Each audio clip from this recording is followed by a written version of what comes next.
One of the games that I got to travel with on my recent holiday was Pikmin 4 for Nintendo Switch. Nintendo sent me out the review code, and I was excited to get this in my hot little hands because I am a fan of the Pikmin franchise. I streamed a little bit of Pikmin 1 and 2 not too long ago because those are also available on the Nintendo Switch, as is Pikmin 3, which was originally released for the Wii U 10 years ago, but it was ported to the Nintendo Switch. So all four of the mainline Pikmin games are available for the Nintendo Switch platform, and that's very cool. But here's the weird thing about all of this. If you've never played Pikmin before, I think you should start with Pikmin 4. I think that this is such an easy game to onboard into the Pikmin universe. It's elegant, it's made with so much care and so many cool quality of life elements, not the least of which is a puppy helper named Ochi, who is so beneficial, and he's introduced into the story very early on, so it's not like you find him way late into the game or something and stuff starts to open up. You basically get Ochi almost right at the beginning, and he is invaluable. He's busting down pots, he's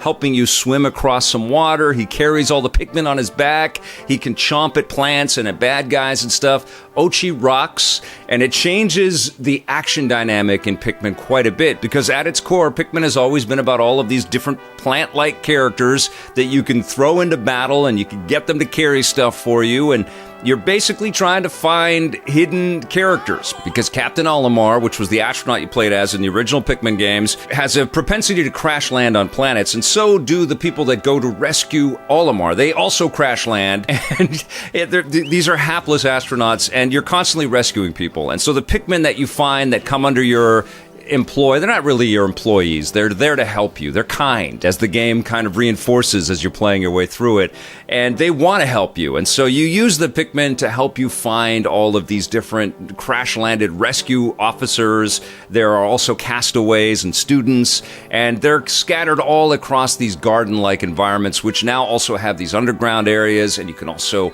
get into nighttime adventures, because previous Pikmin games, you'd have to hightail it back to your little escape pod and your onion. The onion is what all the Pikmin come out of.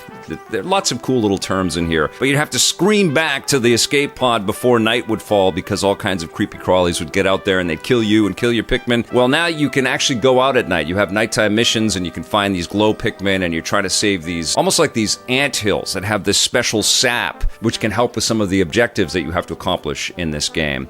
And so there's a lot more kind of scope and breadth and lots of interesting diversions in this game. And what's really cool, too, is Nintendo's done an excellent job kind of highlighting all of the objectives. You can pin them, and you can set little goals for yourself, and you're rewarded with new tools, but also raw materials that you can convert into the clay that will help make bridges and help you solve the puzzles. And you're trying to find all of these different treasures. There's fruit, there's garden equipment, there are Nintendo handheld systems, and you bring them back, and they have this energy called Sparklium that can be used to help repair the ship, and especially the radar, which will help uncover new areas for you to go and explore.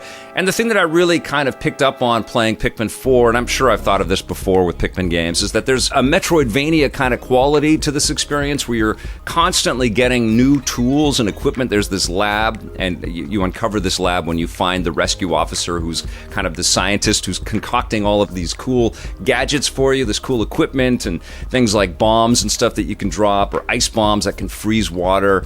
And so you're constantly going back to like this Q-like character and getting outfitted with all of this new equipment. And it felt a little Metroid-y. It felt like I could explore more, I could see more, because I was buffing up and I was powering up. And you also have to go back into the areas, and there's lots of places in these areas where you can see that you need to get over there, but you don't quite have enough of the Pikmin totals that you need. Like the freeze Pikmin, you might want to throw them in the water so they can freeze the water surface so you can climb across it. Or you might need a bomb to break down a wall or something like that. So while you're in the area during daylight, you're trying to get as much stuff as you possibly can, find as much treasure as you possibly can. One of the cool gadgets that you get is this treasure detector, which kind of works like a metal detector, and it starts beeping and sort of highlighting this little star point. And sometimes there's stuff buried underground, and you can send your Pikmin to find that. So you're trying to bring back as much treasure and trying to find as many people as you can and rescue as many characters as you can before night falls, but you know you're going to go back there, and you're going to want to complete and get to that 100% completion, because that's one of the objectives. So you've got this sort of objective board. You've also got this Piklopedia, which highlights all of the different animals that you're going to collect. And you're constantly finding new Pikmin. You're finding flying Pikmin. The red Pikmin that you start out with are effective against fire traps. There's yellow Pikmin that are effective against electricity. And so I found this game to be incredibly mentally stimulating, because there's a lot of cool puzzle-solving elements in this experience, knowing when to use the right gadget and the right Pikmin at the right time, at the right place. And you've also got that ticking clock to contend with, and you don't want to lose any of the Pikmin out there. So I found that puzzle element to be quite fun, but I also felt the action elements to be quite fun, because Oatchi can jump, then he can swim, then he can bash through things. And so I definitely found this to be the most engaging and the most fun Pikmin to play. But there are also a tremendous amount of systems in this game, and I understand that this is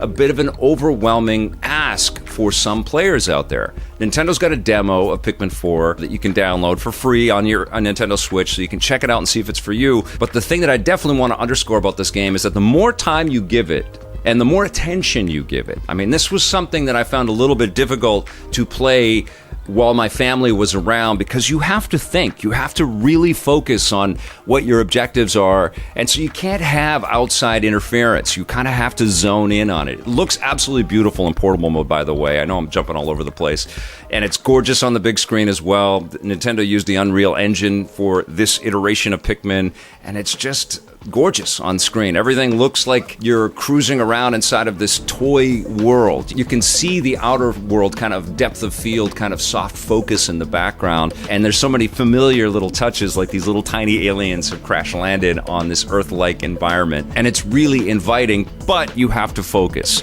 And so if you've got a lot of noise around you, or you can't get off your phone, or you just can't pay attention to it, you're not going to get the beauty of this game, because this is one where it pulls you in, it rewards you constantly, and it challenges you constantly, but the ramp is very inviting. It's a lot less frustrating, I think, than some of the earlier Pikmin games, which would have you start over. Because one of the other things that they added here is you can actually rewind time to certain areas. So if you lose a bunch of Pikmin, you can just rewind time and keep going. This is a little hand-holdy and a little bit easy, especially if you're a Pikmin fan and have played these previous games before. But I didn't mind that at all, because there's so many elements and so many mechanics for you to consider and to take advantage of. And that's through the story mode, but there's also some multiplayer play. You can kind of play this cooperatively with somebody, pointing with one of the Joy-Con controllers. You can also play the Dondari battles, which you'll run into in story mode. You'll find these little leafy rescue officers, and you'll challenge them. And it's not always just a battle. Sometimes it's like a battle against time, where you're trying to get as many treasures as you possibly can. And those are really cool, and they kind of break things up. And also, when you go into the caves, and there's lots of them scattered through, that's where you're going to find a lot of the rescue officers, the clock kind of stops, so you're not having to worry about the day to night. So you can kind of spend your time in these much more puzzle-oriented environments, where you've got to get a certain amount of treasures and rescue people before you leave that cave environment. And you're scored on that. You'll get a percentile on how much you completed. And so if you don't get 100, that drive to go back into that cave is always there. But that's true of every level. There's so much to explore. There's so many cool details. Don't forget to dig. I was forgetting to dig. And just also have a little patience, because if you see something and you really need to get it, like I was trying to get this blue onion, and it was driving me nuts because I was dropping ice bombs in the water and they kept going off, and I couldn't get another one to go off, and timing-wise, so my characters kept falling in and drowning. It's very frustrating. But eventually, the game kind of helps you find the way, and then you'll go back and you'll figure it out, and you feel that sense of accomplishment. This is a wonderful game. It looks beautiful. The other standout feature is the gorgeous sound effects and music. The Pikmin on the back of Oatchi will actually start humming as Oatchi starts running around. And there's just gorgeous instrumental music, and it's all so cinematic and beautifully atmospheric. And what I love about it, too, is that this is the most successful of the Pikmin games in terms of sales, especially in Japan. And I love that Nintendo commits to this. It's not always just the massive Zelda and Mario type of experiences. We're at the 4th Pikmin game. And there's a reason for that. This is a great franchise, and this is the best that it has ever been. I'm going to give Pikmin 4 a 9 out of 10.